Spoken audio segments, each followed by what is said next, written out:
Pois bem, está falando agora o presidente Omar Aziz e a CPI da Covid houve agora o representante da Davat Medical Supply no Brasil, Cristiano Carvalho. Ele está falando na condição de testemunha e o empresário é questionado sobre aquele caso de propina, né? Suposto caso de propina envolvendo a compra de vacinas. Lá na abertura do depoimento, o Cristiano negou vínculo empregatício, também remuneração para fazer ponte entre a Davat e o governo brasileiro e também reforçou que atuou apenas como vendedor. Vamos ouvir esse momento. Eu não tenho vínculo empregatício, senador, não tenho contrato, nunca fui remunerado para fazer essa aproximação entre a Davat nos Estados Unidos pelo senhor Herman Cárdenas e aqui o governo federal brasileiro. A empresa não simplesmente, através de um amigo, me pediu para intermediar a relação aqui com o Ministério da Saúde e com o senhor Dominguete. Pois bem, ele que também tinha um problema ali com a máscara, né? Vocês viram, o nariz estava escapando. Sakamoto, sobre esse depoimento, o Cristiano também disse que não conhecia o Dominguete. O Cristiano tem um ponto que eu acho que é o seguinte. Primeiro que é o seguinte, é claro que o Cristiano é um picareta, né? É claro que o Dominguete também é um picareta, né? Agora, ficar achando que a CPI só vai avançar se anjinhos barrocos deporem, não é verdade. Picaretas estão no meio da picaretagem, sabe mais do que ninguém contar como funcionam os esquemas. Sempre foi assim, todo grande esquema de corrupção no Brasil sempre tinha um denunciante que era picareta, né? Isso começa por aí. Então, essa arguição que tenta deslegitimar o depoimento dele é bobagem. Temos que ver as provas que ele apresenta, as evidências que ele apresenta e analisá-las. E ele apresentou várias evidências como diálogos que ele estabeleceu com o Roberto Dias, ex-diretor de logística, aquele que foi preso, né, pela CPI da Covid por mentir descaradamente, né? Mas agora tem um outro ponto. Ele falou, não conhecia, o Dominguete apenas ia interceder, intermediar as coisas, eu ia apresentar para A mais B, também não é verdade, todo mundo se conhecia. A questão principal que é trazida, que eu acho fundamental, além dos diálogos que ele estabeleceu com pessoas dentro do Ministério, foi ele ter trazido para dentro da baila, ele citou um rosário de coronéis na negociação da vacina, com uma empresa, que era a Davat, que não tinha condição nenhuma de entregar aquelas 400 milhões de doses. Aquilo era ficção científica. Qualquer ouriço do mar com o QI elevado à enésima potência saberia que isso era falcatrua. Mesmo assim, você teve um monte de gente que foi atrás. Ele falou que o Roberto Dias ligou para ele insistentemente atrás de informações em fevereiro, que queria informações da vacina, etc., que contrasta com a Pfizer, que ligou insistentemente para o governo querendo oferecer um imunizante que custava $5 a menos, e assim foi ignorado, e o governo foi o contrário. Com a picaretagem aí da Davat, que citava a AstraZeneca, o pessoal queria correr atrás, o que mostra, na verdade, que a questão da Pfizer não era uma questão de desconfiança da vacina simplesmente, mas também porque alguém queria levar um cascalho no meio.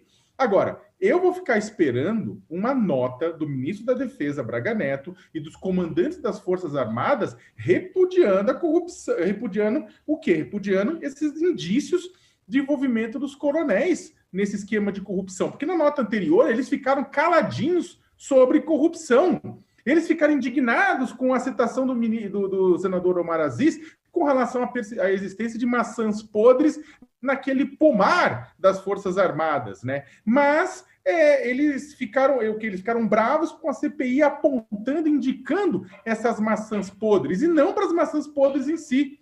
Olha, e destaque também para o coronel Elcio Franco, ex-secretário executivo do Ministério da Saúde, que centralizou a negociação das vacinas e foi envolvido e está envolvido num monte de cambalachos. O Elcio Franco, neste momento, ele caiu para cima. Ele está despachando dentro do Palácio do Planalto.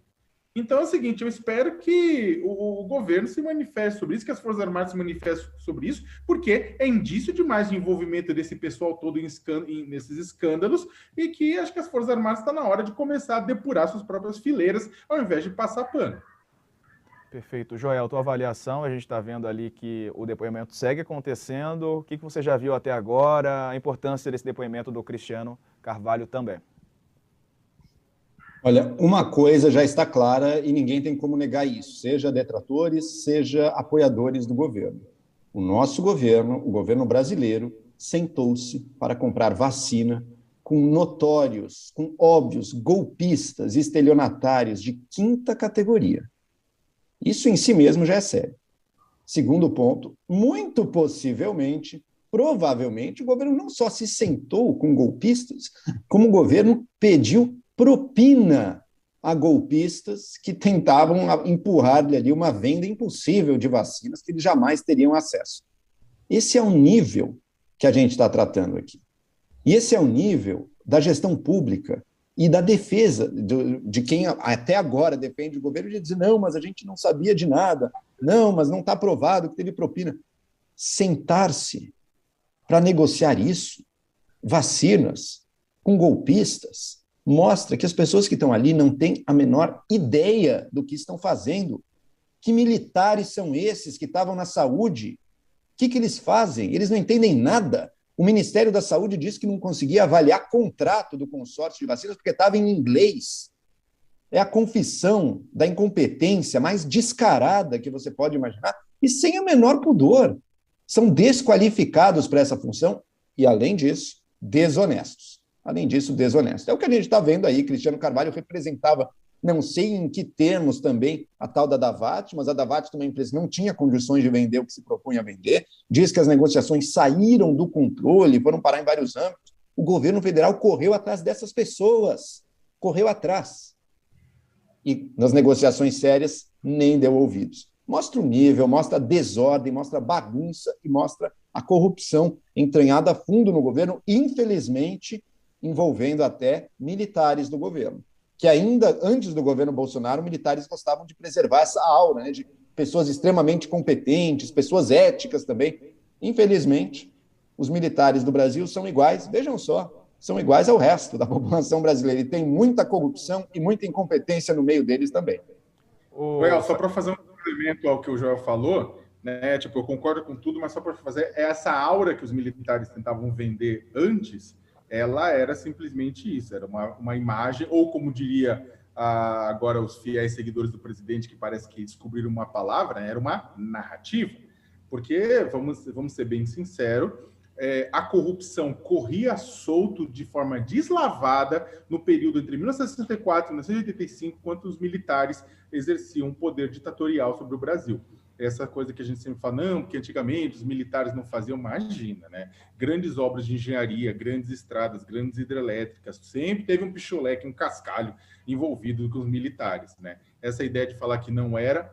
A diferença daquele momento para este momento agora é que, por vivemos uma democracia, temos livre acesso à informação. E essa informação deixa muito clara que muitos militares, não estou dizendo todos, não estou generalizando, como o pessoal gosta de dizer, mas muitos militares são extremamente desonestos, assim como outras categorias de trabalhadores também são desonestos, assim como outras categorias sociais são desonestos. Mas, infelizmente, as Forças Armadas gostam de arvorar para si o papel de grande guardião moral da sociedade. Deveriam, na verdade, tomar cuidado com a própria imoralidade que cresce entre suas fileiras.